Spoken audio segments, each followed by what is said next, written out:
Here's 10 tips to make you better at table tennis. Tip number 1 is develop your strokes. Your strokes are the foundation of your game, and once you've got your strokes correct, then you can start to really build your game. If you've been playing a while and you've hit a plateau, maybe developing your strokes will get you to start to zoom up again. Tip 2 is to link your strokes together. Start to be able to move from your forehand to your backhand and changing between strokes.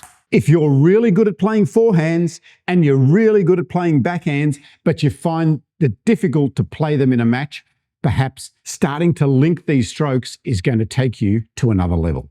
Tip 3 is to learn some basic serves.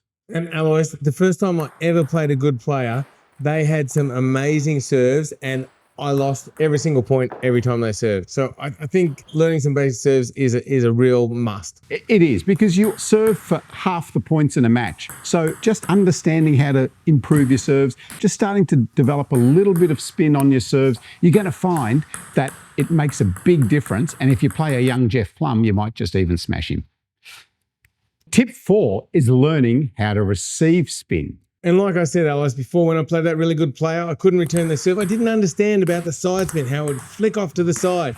Really important if you're going to develop your game. That's right. So that's a next step for you, is start to understand the principles of what's happening when it hits your racket and how to start to return the ball.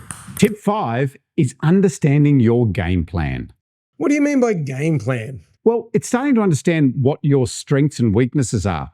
How are you going to start to win points? Is it by good backspin? Is it by blocking? Is it by controlling the placement? Or is it by all-out attack? Oh, I used to like the forehand topspin a lot, so I'd like to play that forehand topspin. So that'd be like my game plan. That's the base. So start to think about how you want to win points, and then that will start to help you to develop what you're going to work on in your training. Okay, and I've seen some players that just like backspin and that's all they do, and they can be really tough to beat as well. And they're really good. They're really tough players. I don't like playing those players. Okay, what was your game plan? Just forehands. Just forehands, no backhands, and move around as much as I possibly could so that I only had to play forehands. Wonderful. All right, so develop your own game plan. What is your strengths and how are you going to win points? Tip 6 is to join a club. And as I said before, Alois, when I faced that good player, that was at a table tennis club. It was only then that I started to improve, really. Like, you can think you're improving a lot at home, but until you go down to a club and you see all the different styles, all the different spins, you don't know anything about the game of table tennis. Yeah, and so many ping skillers have written to me and said exactly that. As soon as they go down to a club, it's so enlightening because you see such a wide variety, and whereas you might have been king of the garage, once you get to a club, you think, oh my goodness. Absolutely. So get to a club. Tip number 7 is to watch players better than you. And Alois, this is easier than ever. Back in our day. In our day, Jeff. It wasn't very hard. Do you remember I introduced you to the internet? You did introduce me to the internet. But I also remember watching 16mm film of the World Championships and some of the international events. So I had to go down to the old table tennis stadium and they had some nights where they would play the 16mm. Wow. Was it 16mm and 8mm? I can't remember what they were. Videos. Now, click, button, YouTube, everything. It's all there for you. Absolutely. So get onto YouTube, watch as many good matches as you can. It helps your game enormously. Tip number 8 is do some video analysis of your own games. And again, Alois, people, we are so lucky in this day and age, it's easier than ever to do it. That's right. You can just take your phone, put it on a little stand, and away you go. And it doesn't have to be great footage. Just get some footage, because seeing yourself from outside there is completely different experience to what you're doing here on the table. Yeah, exactly. And just quickly, once you've got that footage, what's a good way to look at it and learn from it? The ideal way is to just look at every point and see if you can have a think about what happened in that point. And you can write that down. So I missed a forehand topspin. I hit a forehand winner. My serve was really good, etc., etc. And you'll start to develop a bit of a pattern. Okay, all right. So take some video footage, analyze your game, and that will definitely help you identify your strengths and weaknesses, and that's going to help you improve over the long run. Tip number 9 is to structure your training sessions. Now, I think this is a really important tip, Alice, because people often don't improve because they're not working on things that are going to take their game to the next level. So when you say structure your training session, can you just briefly, what does that mean? So starting to think about a skill that you're trying to improve and then go to your training and work on that.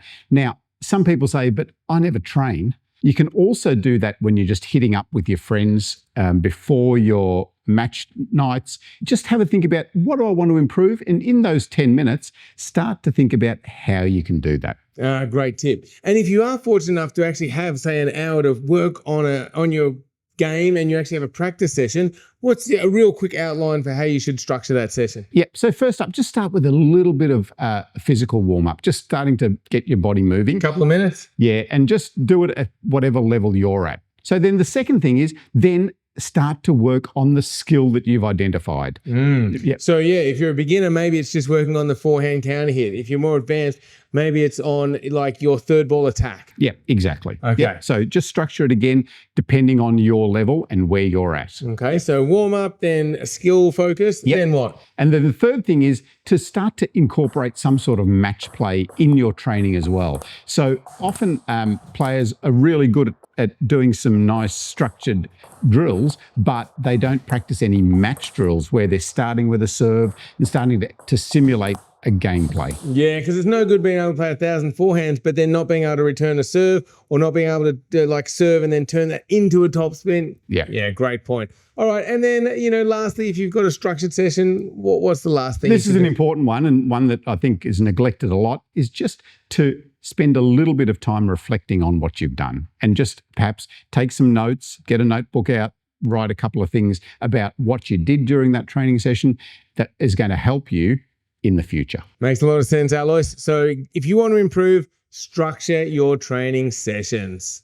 And number 10, and this might sound trivial, but it's one of the most important things, it's to make sure that you're enjoying playing table tennis. Who doesn't enjoy playing table tennis? Well, that is true. I don't understand it, but I do often also see people just grinding on and keeping on playing and maybe playing even too much, and then they stop enjoying the game and they forget about why they started to play the game. They started to play the game. I started to play the game because I just love the feeling of being able to hit a table tennis ball. So you always keep that in your mind, because otherwise in 2 months' time, you're not going to be playing. And Alois, I must admit, at times I used to get angry when I would lose. And I think that competition is a fine balance, because that can sort of lead you down the dark path, if we're using a Star Wars analogy sometimes. Yeah, that's very true. So really just always monitor yourself and make sure you're finding a way to keep enjoying playing the game of table tennis. All right. Keep having fun. Make sure to check out the Ping Skills website. We've got heaps of step-by-step tutorials, expert tips, training plans. Plus, if you've got a table tennis question, you can ask it right there on the site, pingskills.com.